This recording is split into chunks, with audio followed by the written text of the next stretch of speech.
അല്ലെങ്കിലും മനുഷ്യർക്ക് മനുഷ്യരെക്കുറിച്ച് എന്താണ് അറിയാവുന്നത്? പെട്ടെന്ന് കാണുന്നൊരു വശത്തെക്കുറിച്ച് അവർ സ്വന്തമായി കഥകൾ മെനഞ്ഞുകൂട്ടും. അപരിചിതമായ മറ്റൊരു വശത്തെക്കുറിച്ച് ആരും ചിന്തിക്കുന്നേയില്ല. ഞാൻ ചെയ്തത് ത്യാഗമായിരുന്നു. പ്രണയിനിയുടെ സ്നേഹത്തിനു വേണ്ടി എൻ്റെ ജീവിത സ്വപ്നങ്ങൾ ത്യജിക്കുകയായിരുന്നു. അറിയില്ല, ഉത്തരങ്ങളില്ലാത്ത ഒരുപിടി ചോദ്യങ്ങളുടെ പേരാണ് ജീവിതം. പൂജപ്പുര ബാലചന്ദ്രൻ എന്ന സാഹിത്യ ലോകത്ത് വിപ്ലവം സൃഷ്ടിക്കാൻ ഇറങ്ങിത്തിരിച്ച ഞാൻ ഇന്ന് ഈ ദിക്കുകൾ അറിയാത്ത മരുഭൂമിയിലെ 2 മുറി ഫ്ലാറ്റിലിരുന്ന് യാന്ത്രികമായി ചലിക്കുന്ന ഈ നഗരത്തോടൊപ്പം യാന്ത്രികമായി ജീവിക്കുന്നു.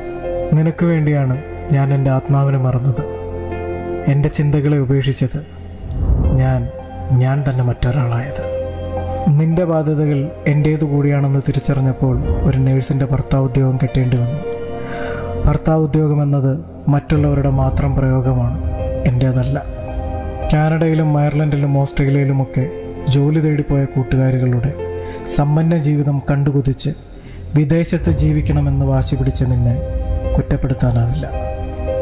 നാട്ടിൽ ജോലി ചെയ്തിരുന്ന പ്രൈവറ്റ് ഹോസ്പിറ്റലിലെ നക്കാപ്പിച്ച ശമ്പളം, വീട്ടിലെ അരവയറൂണിൻ്റെ ഗതികേട്, പരസ്പരം ഇഷ്ടപ്പെട്ട് ഒരുമിച്ച് ജീവിക്കാൻ തീരുമാനിച്ചെങ്കിലും വിദേശ ജോലി എന്ന നിന്റെ തീരുമാനത്തെ തടയാൻ അതുകൊണ്ട് തന്നെ എനിക്കായില്ല. ദാരിദ്ര്യത്തിൻ്റെയും പലായനത്തിൻ്റെയും ചുഴകളിൽപ്പെട്ട കുടുംബങ്ങളെ കരകയറ്റാൻ 7 കടലും താണ്ടി മഞ്ഞും മരുഭൂമിയുമുള്ള നാടുകളിൽ എത്തപ്പെട്ട മാലാഖമാരുടെ പിന്മുറക്കാരുടെ നിശ്ചയദാർഢ്യത്തിനു മുന്നിൽ എനിക്ക് മറുപടിയില്ലായിരുന്നു. നാട്ടിലെ വായനശാലയും അമ്പലവും ആൽത്തറയും കൂട്ടുകാരെയും പിന്നെ അക്കാദമി അവാർഡ് വാങ്ങാൻ പറ്റുന്ന കഥാകാരനാകണമെന്നുള്ള ആഗ്രഹവും മറക്കാൻ ഒടുവിൽ തീരുമാനിച്ചു. ആ തീരുമാനത്തിന് എൻ്റെ ജീവൻ്റെ വിലയുണ്ടായിരുന്നു. അതെ, എൻ്റെ ജീവൻ തന്നെയാണ് ഞാൻ നിനക്ക് പകർത്തു തന്നത്. അതിസമ്പന്നതയുടെ മടിപ്പിക്കുന്ന മണമുള്ള ഈ രാജ്യത്തേക്ക് വിമാനം കയറുമ്പോൾ എൻ്റെ സ്വപ്നങ്ങളിൽ നിന്നും പറന്നകലുകയാണെന്ന യാഥാർത്ഥ്യം തിരിച്ചറിഞ്ഞു. തൊട്ടടുത്ത സീറ്റിൽ എൻ്റെ തോളിലേക്ക് തലവെച്ച് ജീവിതത്തിൽ വരാനിരിക്കുന്ന നിറസമൃദ്ധി സ്വപ്നം കണ്ടുറങ്ങുന്ന നിന്നെ ഒരു നിമിഷം ഞാൻ മനസ്സിൽ ശപിച്ചിരുന്നു. ചിന്തകളുടെ വേലിയേറ്റ സമയങ്ങളിൽ പലപ്പോഴായി എന്നോടൊപ്പം കൂടിയ എൻ്റെ കഥാപാത്രങ്ങൾ വെറും നിഴൽ രൂപങ്ങളായി മാറുകയും എന്നിൽ നിന്ന് അകന്നില്ലാതാകുന്നതും ഞാൻ അറിഞ്ഞു.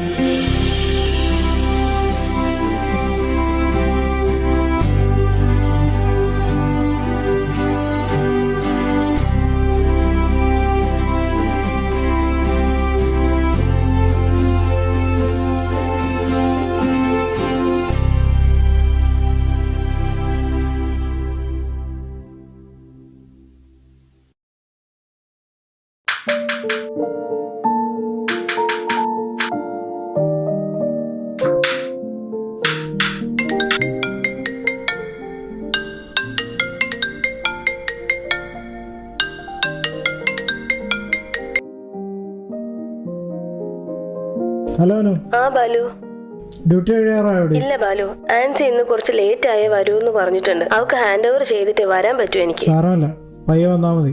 വണ്ടി സ്പീഡിലൊന്നും ഓടിച്ച് വരണ്ട. മോൾ എവിടെ? അവൾ എന്തെടുക്കുക? അവളോട് പഠിക്കാൻ പറയണേ. കണ്ണ് തെറ്റിയ മൊബൈലിൽ കളിക്കും. അതവള് പഠിച്ചോളും. നീ ഇങ്ങനെ ഒരുപാട് പ്രഷർ കൊടുക്കണ്ടാവും. ആ, രാവിലെ തലവേദന ആയിരുന്നല്ലോ, ഇപ്പൊ എങ്ങനെയുണ്ട്?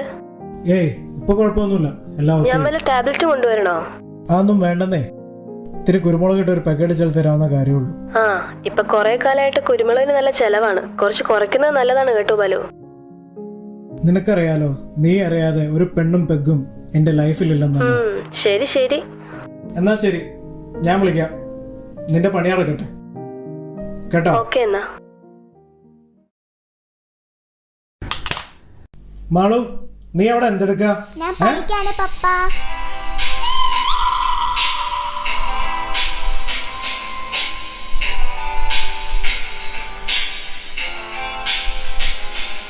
നീ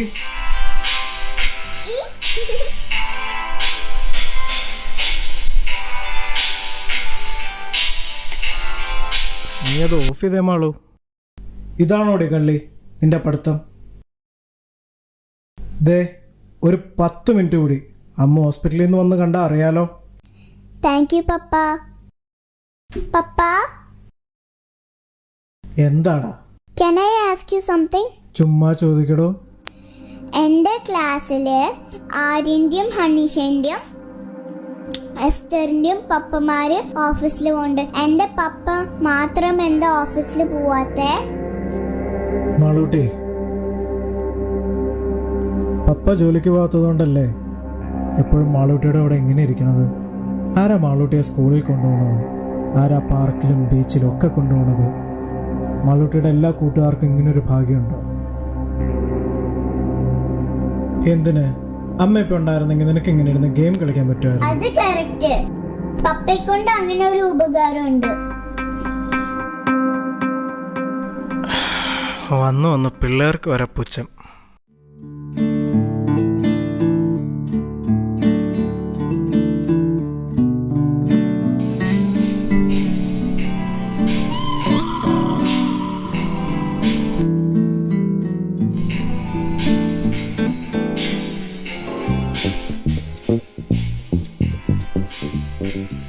നോക്കണ്ട നീ, അമ്മ വരാറായി.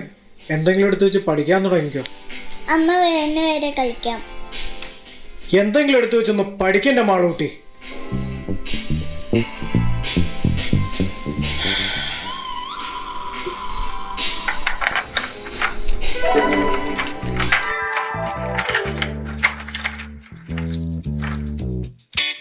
മാളു പറയണോ?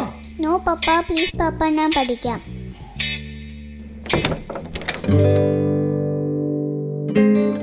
ആ വന്നല്ലോ ഭൂമിയിലെ മാലാഖ. എന്താണ് സാഹിത്യകാര, സുഖല്ലേ? Surviving my dear wife.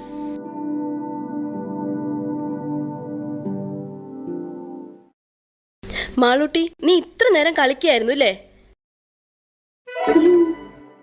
നിന്നെ പറഞ്ഞിട്ട് എന്താ കാര്യം? എല്ലാത്തിനും വളം വെച്ച് തരുന്നത് നിന്റെ പപ്പയെ പറഞ്ഞാൽ മതിയല്ലോ. എന്റെ ബാലു, നിങ്ങൾ ഈ കൊച്ചിനെ നശിപ്പിക്കുവോ? ഇവളിപ്പോ ഭയങ്കര ഉഴപ്പാന്ന് കഴിഞ്ഞ ഓപ്പൺ ഹൗസിനൂടി ടീച്ചർ പറഞ്ഞതല്ലേ? ഇടി പിള്ളേരല്ലേ, അവർ കുറച്ചൊക്കെ കളിക്കട്ടെ. ചെറിയ ക്ലാസ്സിലല്ലേ പഠിക്കുന്നത്? ആ, ചെറിയ ക്ലാസ്സിൽ നിന്നാ വലുതിലേക്ക് പോകുന്നത്. പണ്ട് ഞാനൊക്കെ സ്കൂളിൽ പഠിക്കുമ്പോ. ഓ, നിങ്ങൾ പണ്ട് സ്കൂളിൽ കളിച്ച് നടന്ന കാര്യമൊന്നും പിള്ളേരോട് പറയല്ലേ. ആ കാലമൊന്നും അല്ല ഇത്. എന്റെ അനു, നീ വന്ന നിപ്പിൽ നിന്ന് തർക്കിക്കാതെ ഡ്രസ്സ് മാറി ഫ്രഷ് ആയിട്ട് വാ. വിശന്നിട്ട് വയ്യ, വല്ലതും കഴിക്കാം. അതൊക്കെ പോട്ടെ, ഇന്ന് ഷെഫ് എന്താ ഉണ്ടാക്കിയത്? നല്ല ഡിലീഷ്യസ് ചിക്കൻ കറി. ഇന്ന് തഞ്ചാവൂർ സ്റ്റൈലാ. നല്ല മണമൊക്കെ ഉണ്ട്. ടേസ്റ്റ് ഉണ്ടോന്ന് ഞാൻ കഴിച്ചിട്ട് പറയാം. ഓ, നിന്റെ സർട്ടിഫിക്കറ്റ് ഒന്നും വേണ്ട, വേണമെങ്കിൽ കഴിച്ചാ മതി. ദാ വരുന്നു, ഒരു 10 മിനിറ്റ്, പെട്ടെന്ന് ഫ്രഷ് ആയിട്ട് വരാം. മാളു, മര്യാദയ്ക്ക് ഇരുന്ന് പഠിച്ചോ, നിന്നെ ഞാൻ ശരിയാക്കണുണ്ട്. ഇറ്റ്സ് നോട്ട് മൈ ഡേ പപ്പ. ആ മൊബൈൽ എടുത്ത് കമഴ്ത്തിയെങ്കിലും വെച്ചുകൂടായിരുന്നോടി മണ്ടിപ്പെണ്ണെ. എന്ത് ചെയ്യാന്? കള്ളത്തരം ചെയ്യാൻ അച്ഛോട് എക്സ്പീരിയൻസ് ഇല്ലല്ലോ. ആ, നിനക്കേ ഇത് കിട്ടിയാ പോരാ.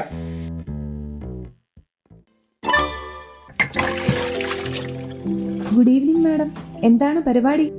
ആ, ഇതാരാ? ഇന്ന് ഡ്യൂട്ടിയിലായിരുന്നോടി? ഇല്ലടി, ഇന്ന് ലീവ് എടുത്തു. ഇച്ചാന്റെ ബർത്ത്ഡേ ആയിരുന്നു. ആഹാ, എന്നിട്ട് പുള്ളി എവിടെ? ദേ അപ്പുറത്ത് ബാലുവിനോട് സംസാരിച്ചിരിപ്പുണ്ട്. ആ, എന്നാ പിന്നെ ഇപ്പൊ കുപ്പി പൊട്ടിച്ചു കാണും. ബാലുവിന് പിന്നെ ആരെങ്കിലും കിട്ടാൻ കാത്തിരിക്കുകയാണ് കള്ളു കുടിക്കാൻ. ഓ, ഈ കാര്യത്തിൽ എന്റെ കെട്ടിയോനും മോശമൊന്നുമല്ല. അതുള്ള സ്ഥലത്തേക്ക് പുള്ളിക്കാരൻ മണം പിടിച്ചില്ലു. ആ, എന്താടി ബർത്ത്ഡേ സ്പെഷ്യൽ? പുട്ടും പോർക്കും പൊളിച്ച്. ഷോ, എനിക്ക് വയ്യ. നിനക്കുള്ള കേക്ക് പുറത്ത് ടേബിളെ വെച്ചിട്ടുണ്ട്. നാറുന്നുണ്ടല്ലോടി. 2 എണ്ണം അടിച്ചോ? പിന്നെ ജാക്ക് ഡാനിയൽ 2 എണ്ണം, നീറ്റ് ആൻഡ് സ്റ്റിഫ്. നാണമുണ്ടോടി നിനക്ക് ഇങ്ങനെ കള്ളു കുടിച്ചതിന്റെ മഹത്വം പറയാൻ? ഓ, നീ ഒരു കുലശ്രീ. അതെന്താ നമ്മൾ ലേഡീസ് 2 എണ്ണം അടിച്ച? Why should boys have all the fun? ആ, എന്തായിരുന്നോ തന്റെ ബർത്ത്ഡേ പ്രോഗ്രാം? ഓ, ഒന്നുമില്ലടോ. പതിവ് പോലെ ഞാൻ ഓഫീസിൽ പോയി തിരിച്ചു വന്നു. ഒരു കേക്ക് കട്ടിങ്, ഒരു 2 പെഗ് ഞങ്ങൾ ഷെയർ ചെയ്തടിച്ചു. The most romantic birthday. അല്ലെങ്കിൽ ഈ ആയുസിൽ നിന്നൊരു വർഷം കുറയുമ്പോൾ എന്തിനാണ് നമ്മൾ ആഘോഷിക്കുന്നതെന്ന് എനിക്ക് മനസ്സിലാകുന്നില്ല. ശരിക്കും നമ്മൾ ദുഃഖിക്കല്ലടാ വേണ്ടത്, കഴിഞ്ഞു പോയൊരു വർഷത്തെ കുറിച്ച് ഓർത്ത്. ഷോ, ഈ വിഷമം എങ്ങനെയാടാ മാറ്റിയെടുക്കുന്നത്? എന്തെങ്കിലും ഇരിപ്പുണ്ടാ? പിന്നെന്ത്, നിനക്കറിയില്ലടാ എന്റെ അടുത്ത് കഴിക്കാനൊന്നും ഇല്ലെങ്കിലും കുടിക്കാൻ എന്തെങ്കിലും കിട്ടുമെന്ന്. എന്നാ പിന്നെ ഒഴി.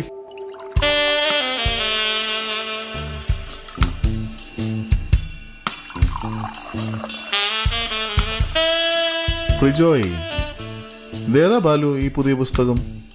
അടുത്ത് വായിച്ചതിൽ വെച്ച് ഏറ്റവും ശ്രദ്ധേയമായ എഴുത്ത്. നമ്മൾ വെറും ഫാൻറ്റസിയായി മാത്രം വായിച്ച് ശീലിച്ച ആദിവാസികളുടെ ജീവിതമൊക്കെ വളരെ റിയലിസ്റ്റിക് ആയിട്ട് അവതരിപ്പിച്ചിട്ടുണ്ട്. It's worth reading. Just right. Yes, I will. പിന്നെ എന്തായി തൻ്റെ ബുക്ക് റൈറ്റിംഗ് ഒക്കെ? ഏകദേശം കഴിഞ്ഞു. ഒരു പബ്ലിഷറെ കിട്ടാനാണ് പാട്. നാട്ടിലൊക്കെ ആയിരുന്നെങ്കിൽ വേഗം നടന്നേനെ. ഈ റെക്കമെൻഡേഷനും പൊളിറ്റിക്കൽ സപ്പോർട്ടും ഒന്നും ഇല്ലാതെ നമുക്കൊക്കെ ഒരു നല്ല എൻട്രി കിട്ടാൻ വലിയ ബുദ്ധിമുട്ടാണ്. പേര് കേട്ട പബ്ലിഷർമാർക്കൊക്കെ വേണ്ടത് കോൺട്രവേഴ്സൽ സബ്ജക്ട്സ് ആണ്. സെക്സിന്റെ അതിപ്രസരം, വലതുപക്ഷ ഫാസിസത്തിനെതിരെയുള്ള ആഞ്ഞടികൾ, സെലക്റ്റഡ് നവോത്ഥാനം.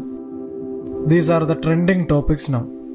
ഭരണപക്ഷ സിദ്ധാന്തങ്ങളെ മുറുകെ പിടിക്കുകയോ അങ്ങനെ പ്രകടിപ്പിക്കുകയോ ചെയ്യുക എന്നുള്ളതാണ് അക്കാദമി അവാർഡ് പോലുള്ള പല അപ്പകഷ്ണങ്ങളുടെയും കുറുക്കുവഴി.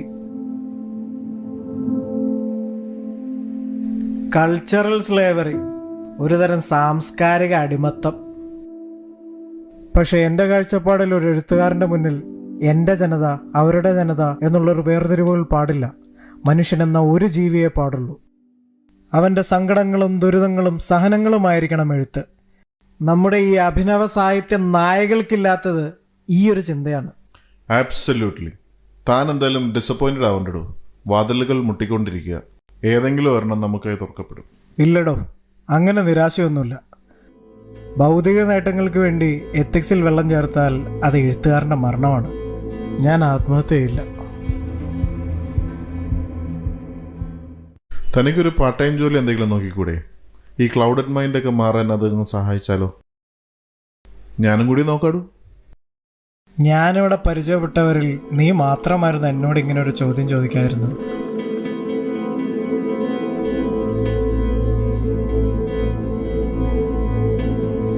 എല്ലാവർക്കും ഞാനൊരു നേഴ്സിന്റെ ഭർത്താവ് ഉദ്യോഗസ്ഥനാണ്. ഏയ് കമോൺ ബാലു, ഞാൻ അതല്ല ഉദ്ദേശിച്ചത്. തനിക്കൊരു ചേഞ്ച് ആവട്ടെ. അറിയാൻ ജോസഫേ, ഇനി താൻ അങ്ങനെ ചിന്തിച്ചാൽ തന്നെ തെറ്റു പറയാൻ പറ്റില്ലടോ. പക്ഷെ എഴുത്തുന്നത് എൻ്റെ പാഷൻ മാത്രമല്ലടോ, എൻ്റെ ജീവിതം കൂടിയാണ്. At some point I will succeed. ഏയ് റിലാക്സ് ബാലു, ഞാനാ സബ്ജക്റ്റ്. എന്താണ് ജെന്റിൽമാൻ, സ്മോളിംഗ് ഒക്കെ എവിടം വരെ ആയി? എന്തേ കൂടുന്നോ? വായിരിക്കെ. എന്താ മെറിൻ, അവനെ അടിക്കുന്നോ? ജോസഫിന്റെ ബർത്ത്ഡേ ഒക്കെ അല്ലേ? ഏ I have some JD inside. ഇതേതായി കൂതറ സാധനം? നമ്മൾ ഈ പാവപ്പെട്ടവര് ഇതൊക്കെ തന്നെ അടിക്കാറ്. ഏയ് എനിക്ക് വേണ്ട. I won't mix up drinks. ദേ ഇച്ചാനും എടുത്തേക്ക്. ഇവിടെ പിന്നെ എന്തും പോവും. Responsibility and control. No bylaws and drinking beyond this. And it's your personal choice. ആരോട് പറയാൻ? നമ്മുടെ നാട്ടിൽ ഈ അടിച്ച് ഓടയിൽ കിടക്കുന്ന കൂതറകളാണ് ഇപ്പോഴും പെണ്ണുങ്ങളുടെ മനസ്സിലെ കള്ളിന്റെ ബ്രാൻഡ് അംബാസിഡർമാർ. പിന്നെ ഇവരെ പോലുള്ള എഴുത്തുകാർക്ക് ഭാവന വരാൻ ഇതൊരു ഗ്ലോബലി അക്സെപ്റ്റഡ് മെഡിസിൻ ആണ്. വെറുതെയാ ജോസഫേ, ഒരു കലാകാരന്റെ ഏറ്റവും വലിയ ലഹരി അവന്റെ സൃഷ്ടിയാണ്. ആ സൃഷ്ടി പൂർത്തിയാകുമ്പോൾ കിട്ടുന്ന ഒരു ലഹരി ഉണ്ടല്ലോ, അത് ഒരു മദ്യത്തിനും തരാൻ കഴിയില്ലടോ. ബാലു പറയുന്നതുകൊണ്ടൊന്നും തോന്നരുത്. ഈ പുസ്തകമൊക്കെ എഴുതി വെറുതെ സമയം കളയാതെ you should have tried for some other job just to get away with all these frustrations. ഇന്നത് തന്നെ വേണമെന്നൊന്നുമില്ല, പക്ഷെ ബാലുവിന് ഇഷ്ടപ്പെട്ട ഒന്ന് തിരഞ്ഞെടുത്തൂടെ? എനിക്ക് ഫ്രസ്ട്രേഷൻ ഉണ്ടെന്ന് മെറിനോട് ആരാ പറഞ്ഞേ? I'm okay with my life, with what and what all I have. I'm sorry Balu. Merin, let's stop this matter here. Come, let's go. Balu don't feel bad. ഞാൻ വെറുതെ. സാരമില്ല Merin, I'm used with it. I'm sorry if it hurts you. Actually it hurts, but as I told you, it's okay. Sorry again. See you then.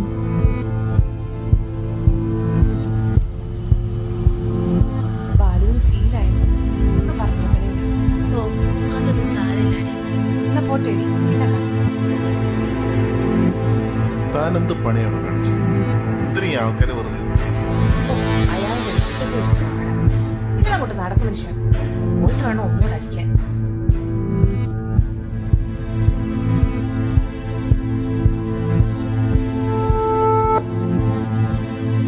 It's okay Balu, വാ നമുക്ക് ഭക്ഷണം കഴിക്കാം.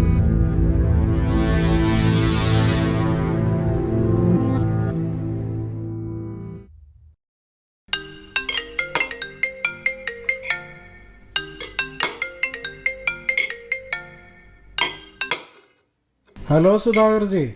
Hello Balu, എന്താണ് പരിപാടി? ഞാൻ ദേ വീട്ടിലുണ്ട്, ഫുഡ് കഴിക്കുമായിരുന്നു. ചേട്ടൻ റൂമിലെത്തിയോ? അതെന്താ ഇത്ര നേരമായിട്ടും ഡ്യൂട്ടി കഴിഞ്ഞില്ലേ? ഇല്ലടോ, കുറച്ച് ഓവർ ടൈം കിട്ടുന്നതല്ലേ, എന്തിനാ വെറുതെ കളയുന്നത്? അവനവന്റെ ആരോഗ്യമൊക്കെ നോക്കി വേണം ജോലി ചെയ്യാൻ കേട്ടോ. ആ അതൊക്കെ പോട്ടെ, ഞാനൊരു കാര്യം പറയാൻ വിളിച്ചതാണ്. നീ ഈ വീക്കെൻഡ് വേറെ പരിപാടിയൊന്നും കേൾക്കരുത് കേട്ടോ. ഈ വീക്കെൻഡോ? എന്താണ് പരിപാടി? ഓ, നമുക്കിവിടെ കൂടാമെന്നേ. ആണോ? എന്താ വിശേഷം? തന്നെ കണ്ടിട്ട് ഒരുപാട് നാളായില്ലേ. പിന്നെ മൂത്തവൾ MBBS കഴിഞ്ഞു, അതിന്റെ ഒരു ചെറിയ സെലിബ്രേഷൻ. നമുക്ക് എന്തെങ്കിലും കഴിച്ചും കുടിച്ചും പിരിയാം, അത്ര തന്നെ. ആഹാ, സെലിബ്രേറ്റ് ചെയ്യേണ്ട കാര്യം തന്നെ. തീർച്ചയായിട്ടും ഞാൻ വരും. മറക്കല്ലേ, റിമൈൻഡർ വെച്ചു. ഞാൻ എത്തിക്കോളാം. ഈ ആഴ്ച എന്താ കോള്? നമ്മുടെ സുധാകർജിയുടെ മൂത്ത മോൾ MBBS പാസ്സായി, അതിന്റെ ചെറിയൊരു പാർട്ടി. എല്ലാ ആഴ്ചയും ഇതേപോലെ ഒരു കൊട്ടേഷനും കൊണ്ടുവരും. കള്ളു കുടിക്കാൻ ഓരോരോ കാരണങ്ങൾ. നിനക്കറിയാമോ, രണ്ടെണ്ണകത്ത് ചെന്ന് കഴിഞ്ഞാൽ മനസ്സ് തുറക്കുന്നവരാണ് ഓരോ പ്രവാസിയും. നമ്മുടെ ഈ സുധാകർജി തന്നെ 30 വർഷമായി ഇവിടെ. ഒരു 3 പതിറ്റാണ്ട് കാലത്തെ പ്രവാസത്തിൻ്റെ ആക്ച്വൽ ക്രോസ് സെക്ഷനാണ് അയാളൊക്കെ. എൻ്റെ എഴുത്തിന് വേണ്ടിയിട്ടുള്ള ഒരുപാട് മെറ്റീരിയൽസ് അവിടെ നിന്ന് കിട്ടും. അതുകൊണ്ട് തന്നെ പുള്ളിയെ മീറ്റ് ചെയ്യാനുള്ള ഒരു അവസരവും ഞങ്ങളില്ല. ഓ, പഴയ പത്തേമാരി ടീമായിരിക്കും. ഏകദേശം. പക്ഷെ അവരുടെയൊക്കെ ഹാർഡ് വർക്ക് നിന്നെപ്പോലുള്ള ഈ new gen പ്രവാസികളൊന്ന് കണ്ടുപിടിക്കേണ്ടതാണ്. Nowadays there is no room for hard work, man. We do smart works. സ്മാർട്ടായിട്ട് എങ്ങനെ ആളെ പറ്റിക്കാമെന്നുള്ളതാണല്ലേ. എത്ര താലിച്ചരട് പൊട്ടിച്ചു മദ്യമേ, എത്ര ബാല്യങ്ങൾ അനാഥമായി, എത്ര കണ്ണീർ കടലു വറ്റിച്ചു മദ്യമേ, എത്ര മോഹപ്പൂ കൊഴിഞ്ഞുപോയി. എത്ര താലിച്ചരട് പൊട്ടിച്ചു മദ്യമേ, എത്ര ബാല്യങ്ങൾ അനാഥമായി, എത്ര കണ്ണീർ കടലു വറ്റിച്ചു മദ്യമേ, എത്ര മോഹപ്പൂ കൊഴിഞ്ഞുപോയി. ചോദ്യങ്ങളെല്ലാം ഒതുങ്ങുമ്പോൾ ഉത്തരം ചോര ഛർദിക്കുന്ന കാഴ്ചയായി. ചോദ്യങ്ങളെല്ലാം ഒതുങ്ങുമ്പോൾ ഉത്തരം ചോര ഛർദിക്കുന്ന കാഴ്ചയായി. ഇവിടെ ഒന്നും ഛർദിച്ചു വെച്ചേക്കരുതേ.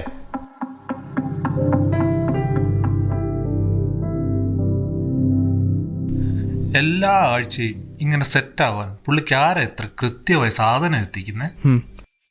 സ്വന്തം കഴിവുകളെ നേരാവണ്ണം പ്രയോജനം അറിയാത്ത ചില ദുരന്തങ്ങൾ എല്ലായിടത്തും കാണും. ഈ പുള്ളി ഇവിടുന്ന് പറഞ്ഞു വിടാൻ സുധാകർജിയോട് പറഞ്ഞാൽ കേൾക്കത്തുമില്ല. ഓ, പുള്ളി വലിയ ശല്യമൊന്നുമില്ലെന്ന്. പിന്നെ കള്ളടിക്കുമ്പോൾ ഒരു കവിതാംബിയൻസ് ഒക്കെ നല്ലതല്ലേ. ഏതു നേരം ബോധമില്ലാത്ത ഇയാളെങ്ങനെ സീനിയർ അക്കൗണ്ടന്റായി ജോലി ചെയ്യുന്നത്? ബോധം വീണ പുള്ളിയുടെ ബുദ്ധി ഭയങ്കര ഷാർപ്പാണ്, ഒടുക്കത്തെ ഓർമ്മശക്തി. ഞാൻ കഴിഞ്ഞ ദിവസം ഒരു 100 റിയാൽ കടം വാങ്ങിച്ചു. ഞാൻ വിചാരിച്ചു പുള്ളി മറക്കുമെന്ന്. പക്ഷെ കറക്റ്റായിട്ട് തിരിച്ചു ചോദിച്ചു. നിനക്കൊക്കെ നാളെ ഇവൻ്റെ അടുത്ത് കാശ് കടം മേടിക്കാൻ. ആവശ്യക്കാരന് ഔചിത്യമുണ്ടോ, പ്രത്യേകിച്ച് കാശിൻ്റെ കാര്യത്തിൽ? ഞാൻ നിന്നോട് ചോദിച്ചിരുന്നു, നീ തന്നുമില്ല, എന്നെ തെറിയും പറഞ്ഞു. ഹലോ, റേഡിയോ ഗൾഫല്ലേ? നമ്മൾ ഷമീർ കൊണ്ടോട്ടി. ഒരു പാട്ട് വെച്ചു നിങ്ങള്. ഓ, അത് വേറൊരു ദുരന്തം. എല്ലാ ദുരന്തങ്ങളും കൂടി ഫ്ലൈറ്റ് പിടിച്ച് ഇങ്ങോട്ടാണല്ലോ ദൈവമേ. മിസ്റ്റർ പോൾ ബാർബർ, ചീട്ടിറക്കൂ. Yes, yes, I am there. Show.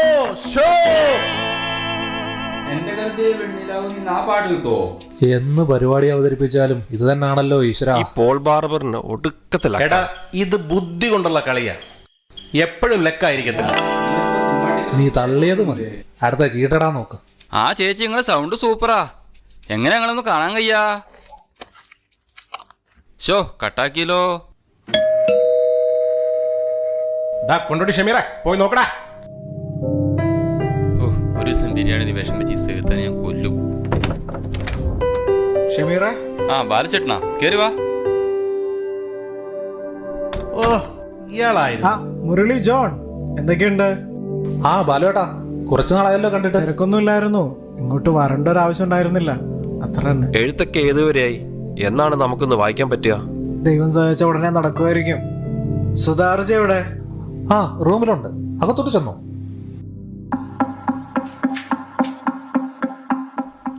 ഓ, ഇയാള് കഥ എഴുതാൻ നടക്കുന്നു.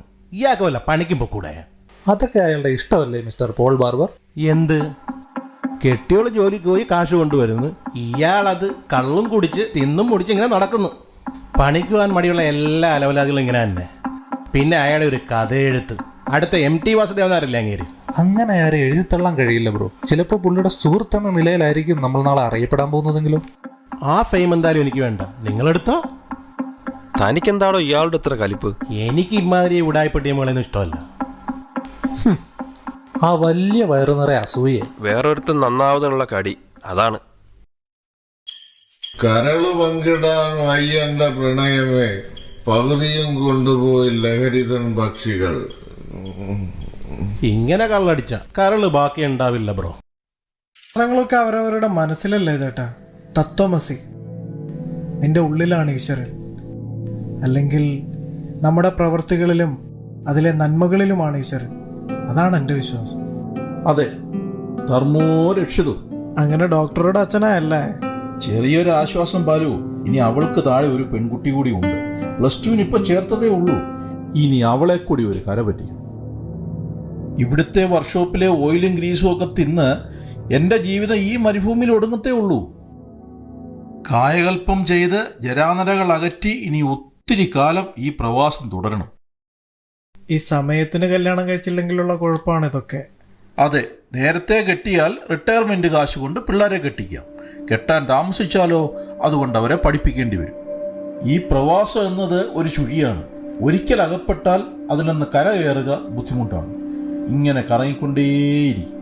അതൊക്കെ പോട്ടെ, അനുവും മോളും എന്തു പറയുന്നു? They are all doing good. എഴുത്തൊക്കെ എങ്ങനെ പോകുന്നു? നന്നായി നടക്കുന്നുണ്ടോ? അങ്ങനെ പോകുന്നു. നേരത്തെ ചോദിക്കണമെന്ന് വിചാരിച്ചതാ. എന്താണ് കഥയുടെ ഒരു ഔട്ട്ലൈൻ?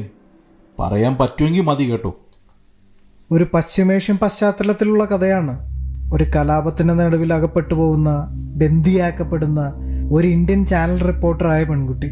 നാദിയ മുറാദിനെ പോലെ അവളും ലൈംഗികമായി അടിമയാക്കപ്പെടുന്നു. അവളുടെ സ്വാതന്ത്ര്യ പോരാട്ടത്തിൻ്റെയും അതിജീവനത്തിൻ്റെയും ഒക്കെ കഥയാണ്. ഇൻട്രസ്റ്റിംഗ്. അതൊരു വൈഡ് ക്യാൻവാസ് ആണ്. ഒരുപാട് സാധ്യതകളുണ്ട്. ഗുഡ്. പൂജാമുറിയിൽ നിന്ന് നേരെ വന്ന് ഈ കള്ളൂപ്പി എടുക്കുന്നത് നമ്മൾ ഈ പ്രവാസികൾ മാത്രമേ ചെയ്യുള്ളൂ അല്ലേ? നമുക്ക് അങ്ങനെ ഒരു എക്സെപ്ഷൻ കിട്ടിയിട്ടുണ്ട് ദൈവത്തിൽ നിന്ന്. നാട്ടിൽ നമുക്ക് നഷ്ടപ്പെടുന്ന ഒരുപാട് സന്തോഷങ്ങൾക്കുള്ള ഒരു കോമ്പൻസേഷൻ. ഞാനിവിടെ റമ്മടിക്കാറാണ് പതിവ്. നിനക്കോ? എനിക്കെല്ലാം മദ്യാണ്, വേർതിരിവുകളില്ല. എന്നാ പിന്നെ ഇതടിക്കാം. ഹാങ് ഓവർ ഒന്നും ഉണ്ടാവില്ല. പിള്ളേർക്കുള്ളത് ഞാൻ വാങ്ങിക്കൊടുത്തിട്ടുണ്ട്. അവന്മാര് നേരത്തെ തുടങ്ങിയെന്നാ തോന്നുന്നത്. അതെ, ഞാൻ വരുന്ന വഴിക്ക് കണ്ടു.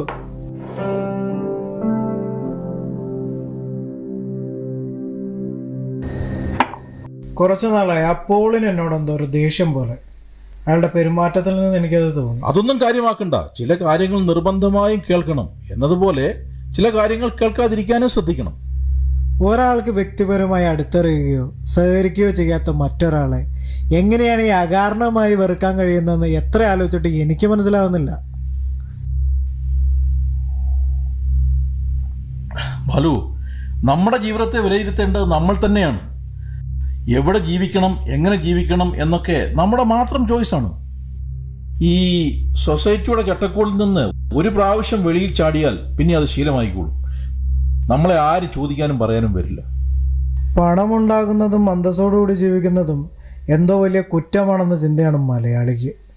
ദാരിദ്ര്യത്തെ മഹത്വൽക്കരിക്കുകയും സ്വന്തം കുടുംബത്തിലൊഴികെ സമൂഹത്തിൽ അത് നിലനിൽക്കുകയും ചെയ്യണമെന്ന് ആഗ്രഹിക്കുന്ന തനി കാപട്യക്കാരാണ് ഈ മലയാളികൾ. പക്ഷെ ചില നേരത്ത് ചില സദാചാര കോമരങ്ങളുടെ പ്രതികരണങ്ങൾക്ക് മുന്നിൽ എൻ്റെ പിടി വിട്ടുപോകും. ആത്മനിയന്ത്രണം വളരെ പ്രധാനപ്പെട്ടതാണ്. പ്രത്യേകിച്ച് ഈ സമൂഹത്തിൽ നിന്ന് വേറിട്ട് ചിന്തിക്കുകയും പ്രവർത്തിക്കുകയും ചെയ്യുന്ന നിങ്ങളെപ്പോലുള്ളവർക്ക്. പിന്നെ താനെന്തിനാണോ പേടിക്കുന്നത്? താനും അനുവും തമ്മിൽ പ്രശ്നങ്ങളൊന്നുമില്ലെങ്കിൽ പിന്നെ ഈ വഴിയെ പോകുന്നവനൊക്കെയാണോ കഴപ്പ്? അവളും ഇടുക്കിയാണോ?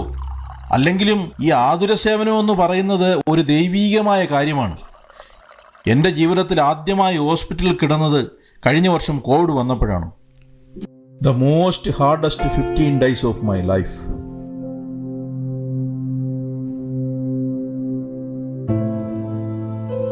ആ ദിവസങ്ങളിലാണ് ജീവൻ തിരികെ കയ്യിൽ വെച്ച് തരുന്ന ദൈവങ്ങളെ ഞാൻ നേരിട്ട് കാണുന്നത്.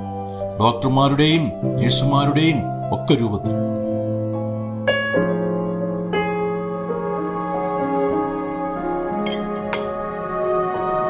മതി ചേട്ടാ, മതി മതി.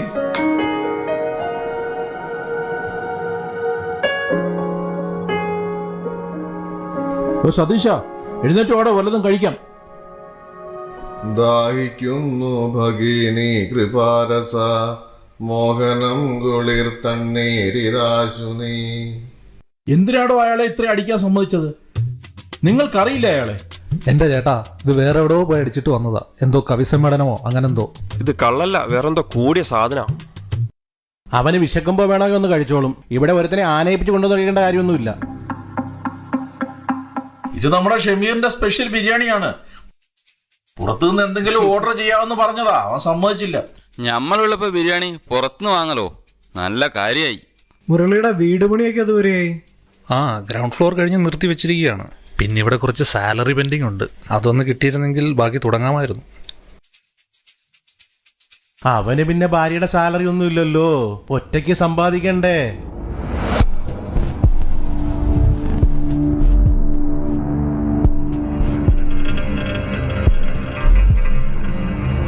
അതെന്തടോ, ഭാര്യയെ ജോലിക്ക് വിടുന്നതോ അവരുടെ കാശ് കൊണ്ട് കാര്യങ്ങൾ നടത്തുകയോ ചെയ്യുന്നത് ഇത്ര വലിയ അപരാധമാണോ? പെണ്ണുങ്ങളുടെ നിന്ന് പൈസ മേടിച്ച് നടക്കുന്നത് നമ്മളെപ്പോലെ തറവാട്ടിൽ പറഞ്ഞ ആണുങ്ങൾക്ക് ചേർന്നാണോ ചേട്ടാ? താൻ എന്നെ ഉദ്ദേശമാണ് ഇതെല്ലാം പറഞ്ഞതെന്ന് എനിക്ക് നല്ലവണ്ണം അറിയാം. തനിക്ക് അങ്ങനെ തോന്നിയെങ്കിൽ ഞാൻ എന്ത് പറയാനാടോ? താൻ എനിക്കിട്ട് ഒരുപാട് ഉണ്ടാക്കല്ലേ. താൻ പോടോ കോപ്പേ.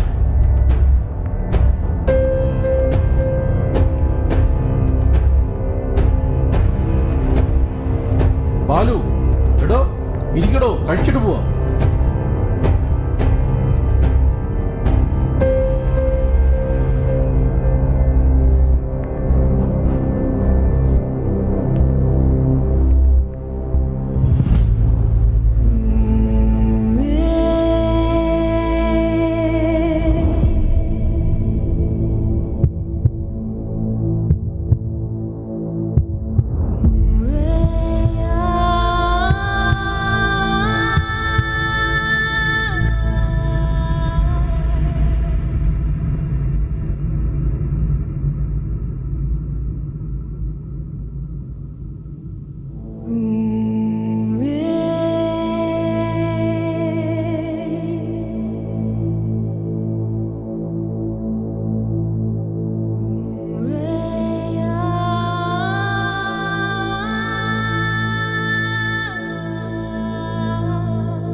ബാലു വന്നായിരുന്നോ?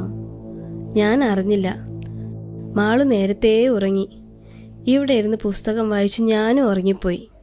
പണ്ടേ നമ്മുടെ ഉറക്കഗുളികയാണല്ലോ പുസ്തകം. എന്ത് പറ്റി ബാലു? ആകെ ക്ഷീണിച്ചിരിക്കുന്നല്ലോ. ഒരുപാട് കഴിച്ചോ ഇന്ന്? ഇല്ലടോ, ആ സുധാകർജിയുടെ ഫ്ലാറ്റിൽ ഒരു വഷളൻ, അവനോടൊന്ന് കോർക്കേണ്ടി വന്നു.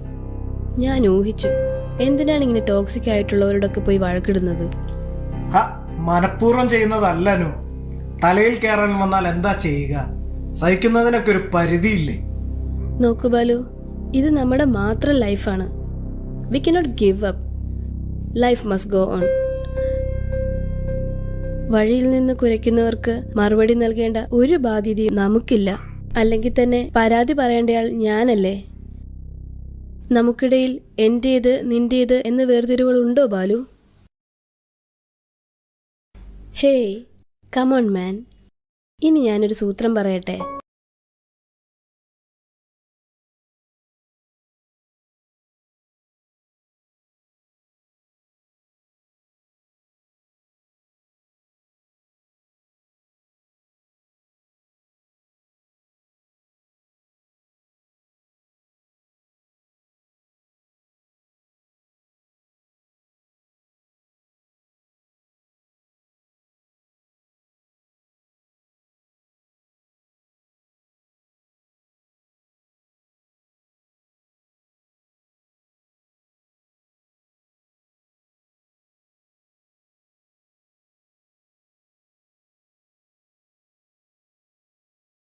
ഞാനൊന്ന് കുളിച്ചിട്ട് വരാം. ഇപ്പോൾ നല്ല മൂഡ്. ഇന്ന് എനിക്ക് കുറച്ചധികം നേരം എഴുതണം.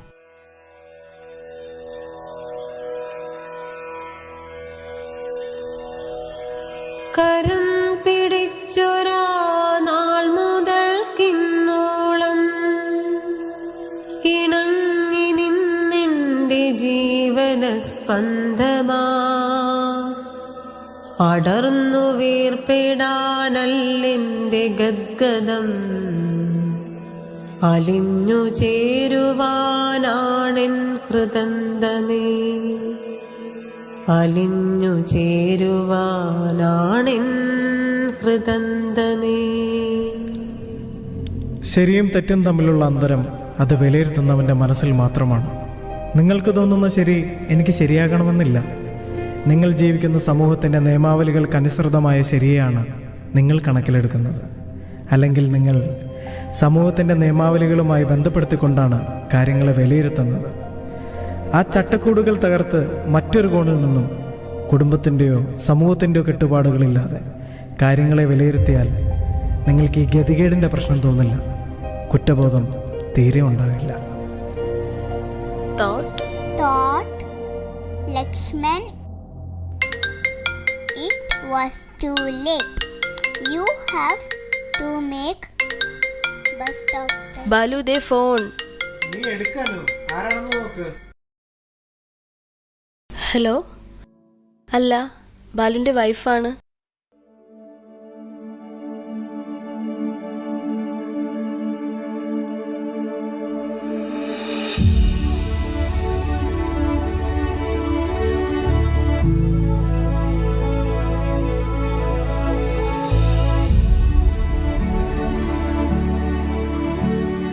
ആ ശരി, ഞാൻ പറയാം. ശരി.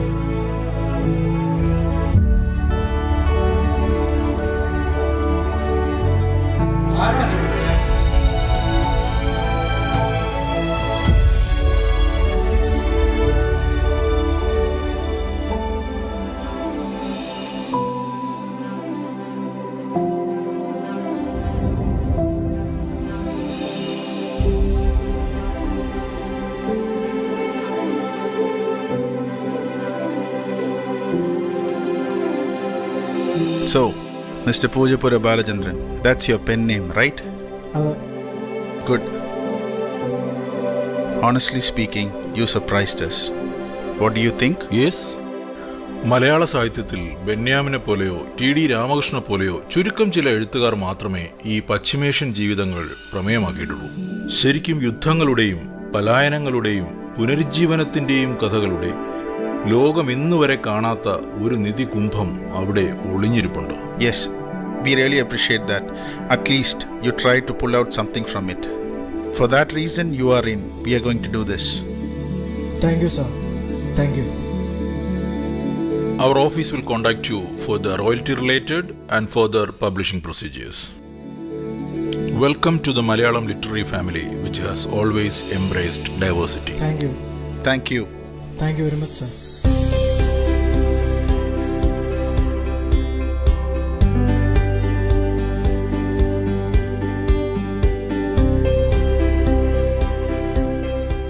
ഒരു ജീവിതം അതെല്ലാവർക്കും ഉണ്ടാവും. പക്ഷേ നമ്മൾ ആഗ്രഹിക്കുന്നത് പോലുള്ള ഒരു പ്രണയം, കുടുംബം, ജോലി, സാഹചര്യങ്ങൾ ഇതൊക്കെ കിട്ടുമ്പോഴാണ് അത് നമ്മുടെ ജീവിതമാവുന്നത്. Paulo Coelho പറഞ്ഞതുപോലെയൊന്നുമല്ല. പക്ഷേ നമ്മുടെ ആഗ്രഹങ്ങൾക്ക് വേണ്ടി ലോകം മുഴുവൻ കൂടെ നിന്നില്ലെങ്കിലും ആരെങ്കിലുമൊക്കെ ഉണ്ടാവും, ഉറപ്പ്.